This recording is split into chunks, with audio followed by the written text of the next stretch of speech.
Live from the UK, broadcasting around the world, you're listening to Talking Minaret, discussing matters that affect you, streaming to the world and beyond.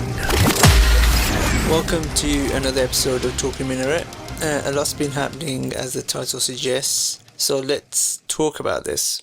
We're going to be talking about treachery in Palestine and the Zionist entity normalization with the Muslim states. So let's track back a bit. Joe Biden won. Then the region's rulers wanted to portray Biden to the people of the region as some kind of messianic figure, some kind of savior.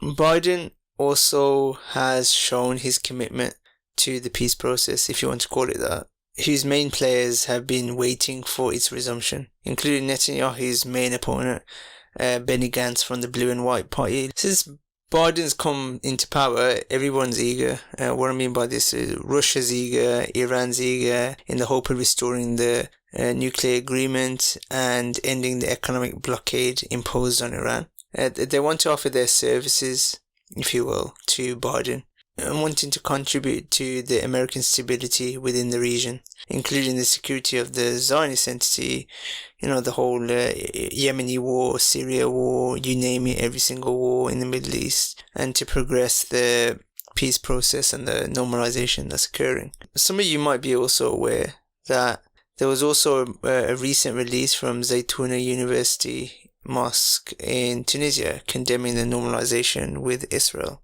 In it was stated, and I'll quote some bits from it, the peace they have concluded and that they are rushing to complete is a peace between the rulers rather than a popular peace, i.e. the people actually agreeing to it. Normalization is done by government rather than the masses. The statement carries on saying the fact that the normalization is recognizing the legitimacy of this entity. It contradicts the Sharia rule, which stipulates the prohibition of approving the Zionist usurpation of even one single inch of the Muslim lands. There is no difference between Eastern Al-Quds and Western Al-Quds, or between the lands of 1948 and the lands of 1967 borders. It carries on saying, engrossing the Muslims with side issues such as the issue of Jewish settlements, the borders, moving the US embassy to Al-Quds, the two-state solution, and the refugees' right to return, and recently the issue of normalization. All of this is in fact designed to divert people's attention away from the main issue. That's a very important point, that is, and I'd largely agree with that. Everybody's so, when you talk to people within, say, the masjids or whatever it might be, they're so up on the, what borders is it going to be, the 1948, 1967, and then they talk about the settlements and the US embassy move, and it's like, it's irrelevant of what type of borders or how much of the land you're giving away. The fact that you're giving away land, that's the main point, isn't it?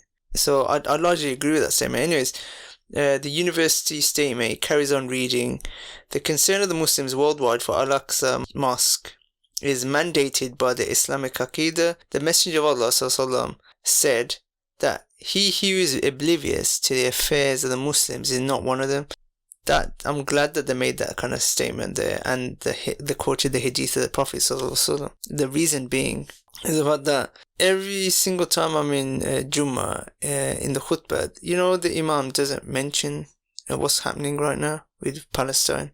And I just think to myself, Allah's giving you a right and giving you a power to address Muslims.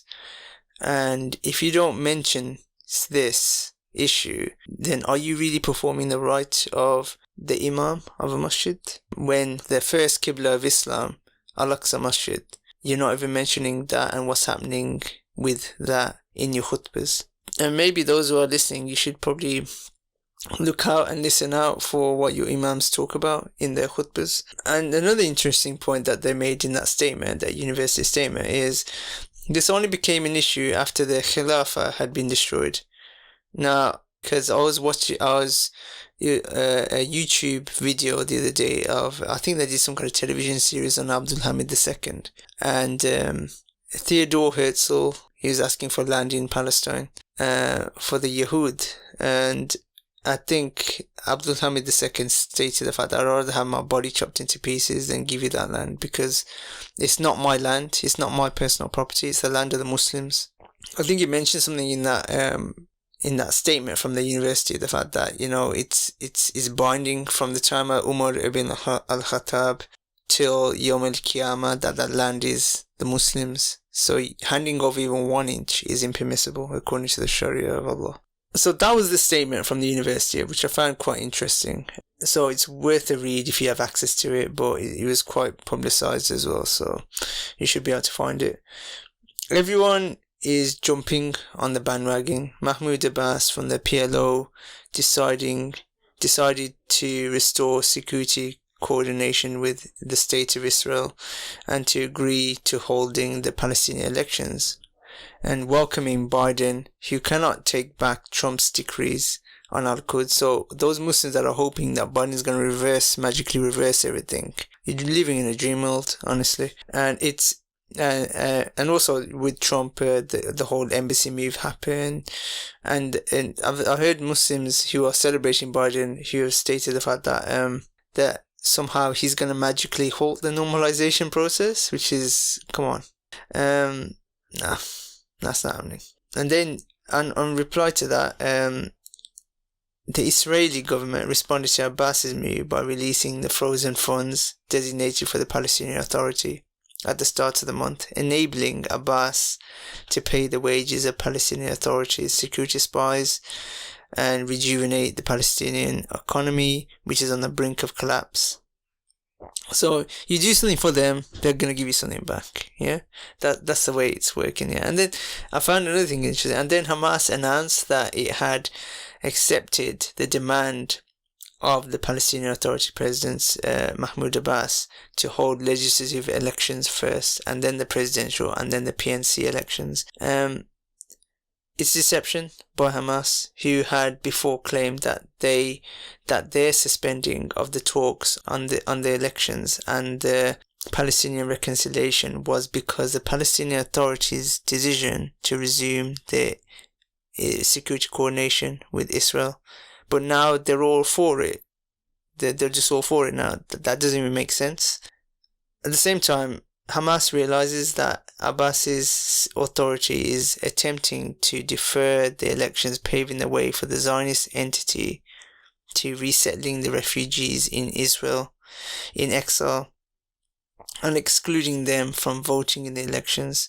All this is reminiscent, I'm not sure if you guys remember this, but all this is reminiscent of Hamas's endorsement of the two-state solution on the 67 borders. This happened before. So the current leader of Hamas and Khalil Haya, a senior Hamas official, now wants Hamas and other forces part of the PLO to become one with a single agenda, saying we need the decision of war and peace to be unified, so that this enables Hamas and the armed factions to relinquish the option of armed struggle with the aim of national reconciliation and unifying the decision of war and peace under the umbrella of the PLO and Abbas's authority.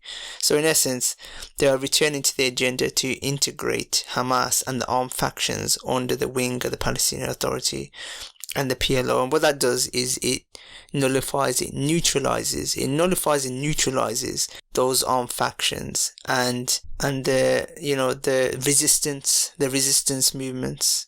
On the topic of normalization, what's the latest? I mean, Morocco's ambassador to Washington, the Princess Alawi, presented the president, that's Trump, with the Medal of Muhammad, an award and gift from Morocco's king. Now that's just taking the mick there. The Medal of Muhammad to Trump. No comment. Morocco's normalization with the criminal entity, or the Zionist entity, was no surprise because the doomed King Hassan II acceded to the throne with the support of the Israeli intelligence services, whose agents, according to leaked reports, met the leader of the Moroccan opposition. So there's no surprise there with the whole normalization that's happening. Trump confirmed on Twitter his recognition of Morocco's full sovereignty over Western Sahara. But then the caveat, if you will, to that is that this hinged on the kingdom's normalization of its ties with Israel. Yeah, so there's always a like a little add-on. You just need to read a bit more into it. This stirred up issues between Morocco and the Polisario Front, and I had to read about this. So, but the Polisario Front is a Sahrawi rebel national liberation movement aimed to end Moroccan presence in the Western Sahara. So, they weren't too happy when Trump, when he was president, recognized Morocco's full sovereignty over the Western Sahara. It was from this event that the Moroccan king Mohammed VI was projected as a national hero. His decisive military action reopened the passage of safe movement of people and goods between the Moroccan kingdom, Mauritania, and the African countries south of the Sahara. There was also that announcement of the first commercial flight from Israel to Morocco following a deal announced earlier this month that normalized relations between the two countries. So let's jump the border a bit. How are they using Iran in this whole normalization project? They're luring Iran into a military confrontation, heightening the tension in the region through military or other means in order to justify the official Arab alliance with Israel. I mentioned this in previous podcasts, the fact that Iran is like a boogeyman, and it gives the excuse for the Arab states to unify with Israel to fight the common enemy, if you will. There was that assassination of the Iranian nuclear scientist as well, Mohsen Fakhrizadeh. The Iranian scientist killed by a remote-controlled weapon Iran believes Israel committed. So you can see the fact that the two sides are being played and geared towards some kind of friction in the future, if you will. Another thing I picked up on, but we didn't mention in any podcast previously, the 26th of December attacks in Gaza. Are they linked to any political goals of Israel? The jet fighters of Israel targeted the industrial sectors under the pretext of retaliating for the 2 rockets fired from Gaza towards Jewish settlements. The Israeli aggression against Gaza in relation to the fact that there was preparations of Hamas and other resistance groups to stage a military exercise. What I found interesting about this entire event, though, that is that Netanyahu wants to send the message to the electorate that he is quite capable of dealing with the security threats.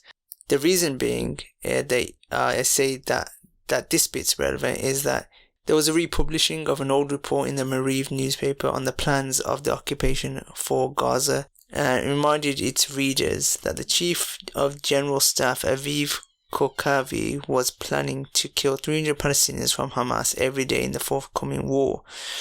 Hence, these attacks falling in essence within the preparations for the next Israeli elections to carry an electoral message more than anything else.